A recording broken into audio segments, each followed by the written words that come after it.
Hello, everybody. Kathy here. Today, we're going to talk about the things that I wish I knew before moving abroad. I personally have moved abroad various different times, and I've also helped my clients, hundreds of clients, move overseas.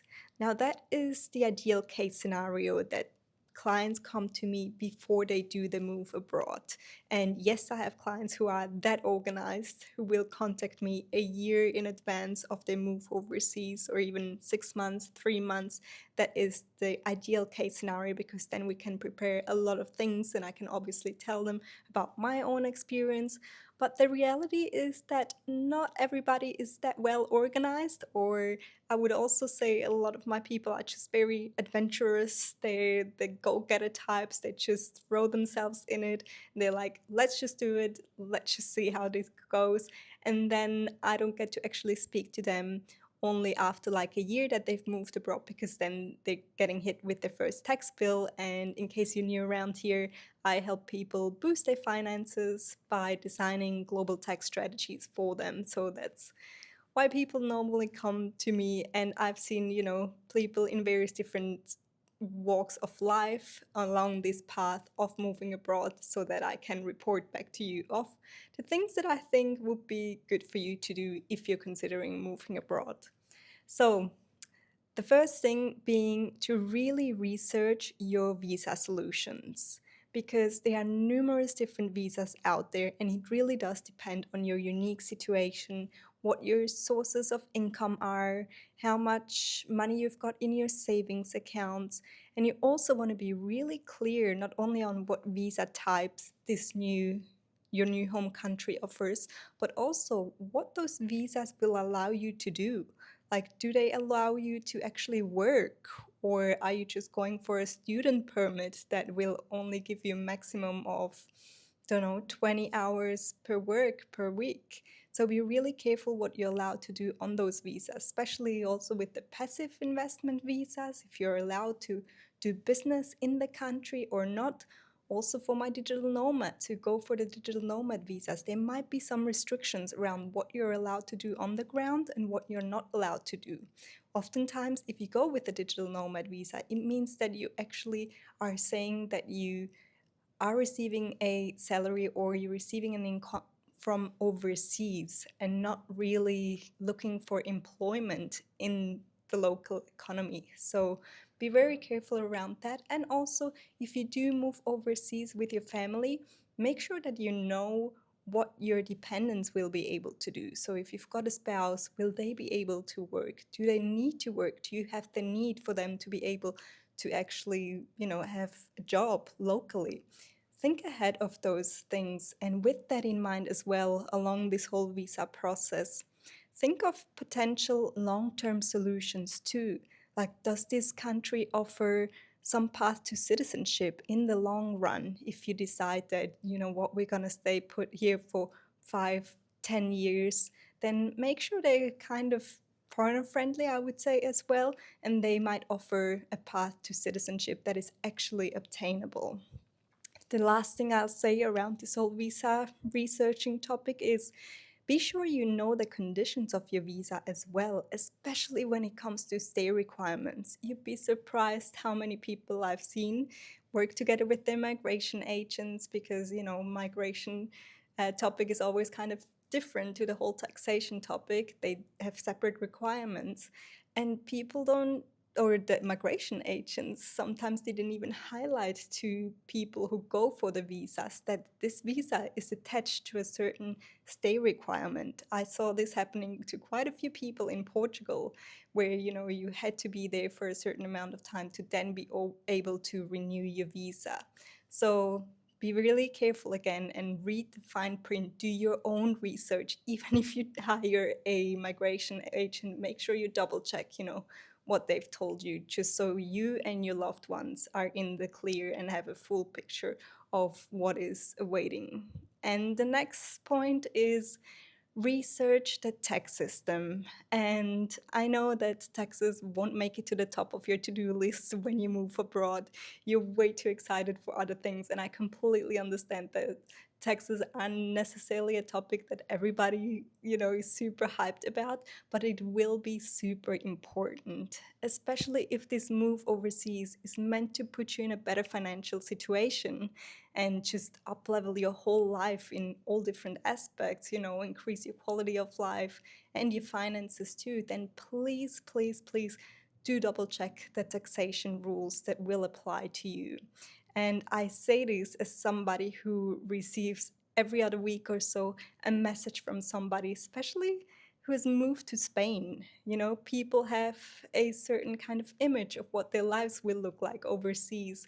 And there's nothing worse than being hit with a reality that doesn't correspond at all to that dream you build up in your mind. So please be careful around what this whole tax situation will look like. And specifically, for my people who have moved to Spain and now land in my inbox, it's oftentimes a message of despair because they're like, we did not foresee this tax bill. It's eating away at all of our savings. It almost like we want to move back. It doesn't make this whole move, doesn't make any sense for our finances. And I totally get it that Spain is a high taxing country, but it's better to be prepared and to know what reality you're going to be confronted with.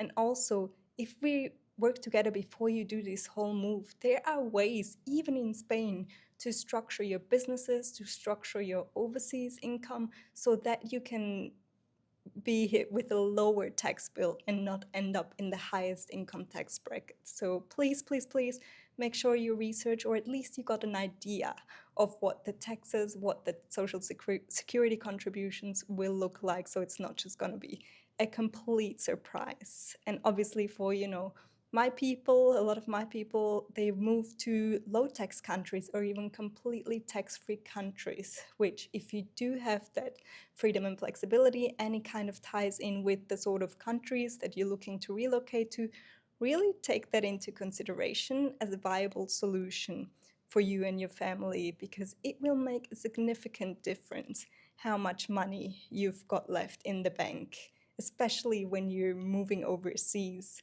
and you need your resources to work for you. And especially if you are also looking for a job or whatnot, make sure you keep as much as possible in your savings.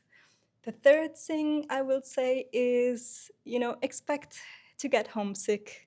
It's very normal to get homesick. A lot of people don't prepare a lot mentally around this whole topic, I would say.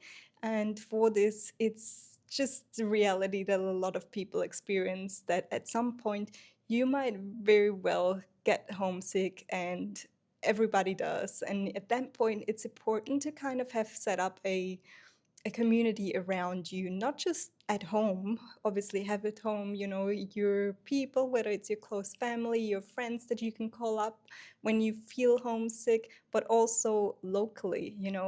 You want to try and immerse yourself as quickly as possible into a community, whether it's a local community or whether it's an expat community, whatever works best for you. And you want to make sure you've got people around you that have maybe also gone through this walk of life. And in this day and age, we have the internet that gives us so many different resources. There are communities out there, Facebook communities. You've got podcasts that you can listen to where you can kind of surround yourself with the idea of moving abroad and what to expect when you do that move overseas. And don't feel alone when this happens, this homesickness. It's very normal.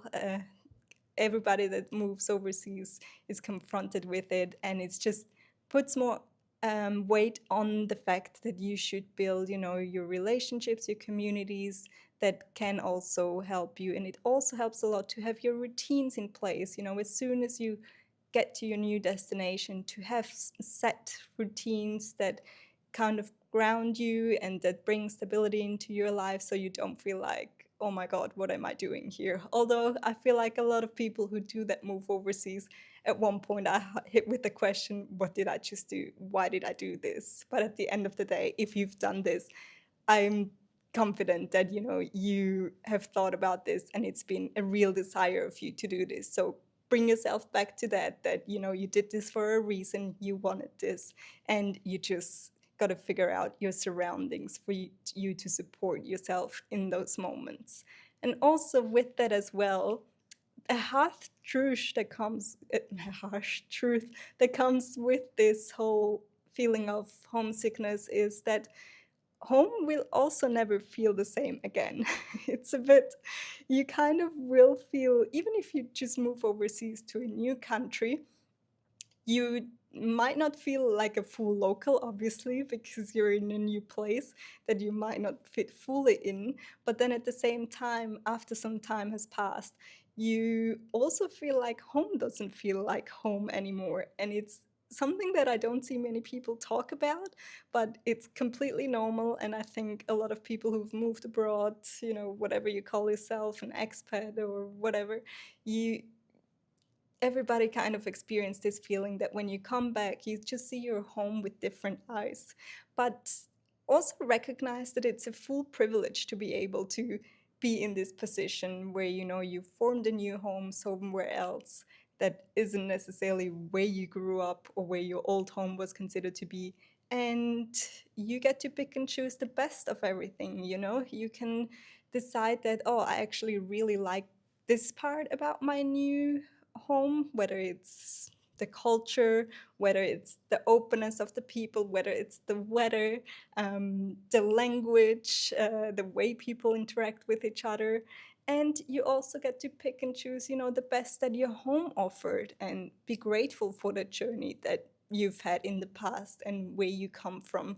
And don't take it for granted, but it's normal feelings to go through. And that's also why I think it's so important to build a community around you of other people who have moved abroad, who know what it means to like have different homes in different places and feel like you just belong to the whole world, be more of a global citizen who knows that, we're all interconnected at the end of the day. So if you're experiencing any of those feelings, it's all quite normal, but it is also important to kind of have talked with somebody about this, because if you're experiencing any of these feelings, it's not unusual. I feel like most of us that have moved abroad have experienced those feelings, and it's one of the best things that you can do, like I said, is immerse yourself in that kind of world of moving abroad beforehand. It's super helpful if you've got other friends who have already moved to that country, or who know people who have moved to that country, and connect with them even before you move overseas. That can be super helpful too.